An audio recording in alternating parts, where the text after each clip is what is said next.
Wala, sir. Lungs yan, lungs. Sir, yun sa akin. Hindi, hemorrhage. Ano? Hemorrhage. Edema. Okay. Pag sinabi natin na hemorrhage, RBCs. Pag sinabi natin edema, fluid. Pag sinabi natin congestion, ano nga hanapin? Congestion, hemosiderin. Granule. Hemosiderin. Latent cells. Huwag muna tayo doon. Blood vessels. Pag sinabi mo congestion, hanapin mo blood vessels. Bakit? Madami yung blood vessels, congested siya with RBCs. Diba? RBCs. So, ganyan. Muna siya doon. Congestion. So, ito. Ano yan, ano yan? Pag sinabi natin, Hemorrhage sa akin yan. Edema. Edema ba talaga yan? Hindi ko alam. ano to? Ano tong mga to?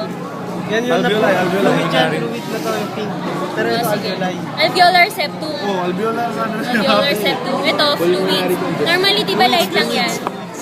Normally, di ba dapat white lang yan? Hemorrhage kami dalawa.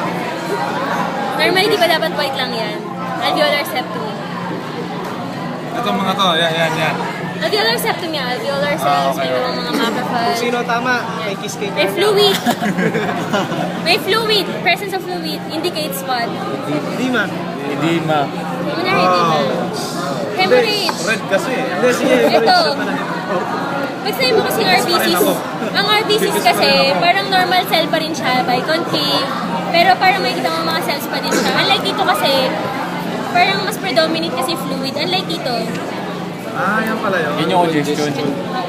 hemorrhage. Hemorrhage. Hindi nakita yung... Hindi nakita yung alveolar. Hindi mo naman mapapansin. Kumbaga kasi manipis ng alveolar Alveolar septum, septum. diba? Hindi nakita. So dahil sa puro RBC siya, ganyan na itsura niya. Ano mo na-distinguish na lungs yan? Ito lang siya. Alveoli. Alin? Hindi, ito. I mean ito. No, Ito. alveolar septum. Ayun o. Ah, okay. Manipis lang siya eh. Wala na, halos hindi na makita. Oo. Ah, Ito. yun yung Ayan yung ano. PCP. chronic Potassium productive congestion. Chronic passive lang congestion.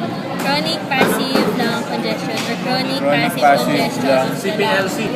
CPC. CPCL. CPC lang or CPLC. Kahit ano. Ano Kasi yung andun yung chronic, andun yung passive, andun yung congestion. Sabi ko kanina, di ba? Kailangan din ang lang. Diba sabi ko kanina, pag may congestion, may blood vessel. Vessel. Ang lungs, di ba may capillary siya. Pero ang capillaries niya, thin lang siya.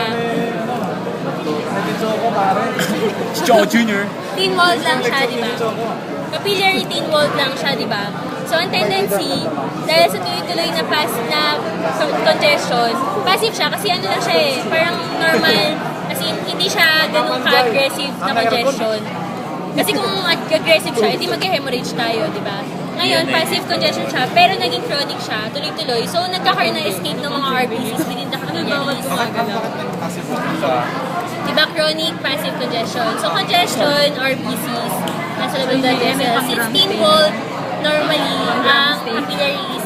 So, diba, nagkakaroon naman ng exchange of blood gases. Since, ano siya, since chronic na siya, sabi natin, tuloy-tuloy naman kasi yung congestion.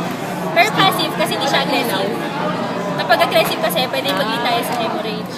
So, pagka passive, yun nga, parang congestion, may congestion, pero tuloy-tuloy yung congestion, nangyayari, nag-escape mga small amounts ng RBCs. Small amounts ng RBCs. Paano mo naman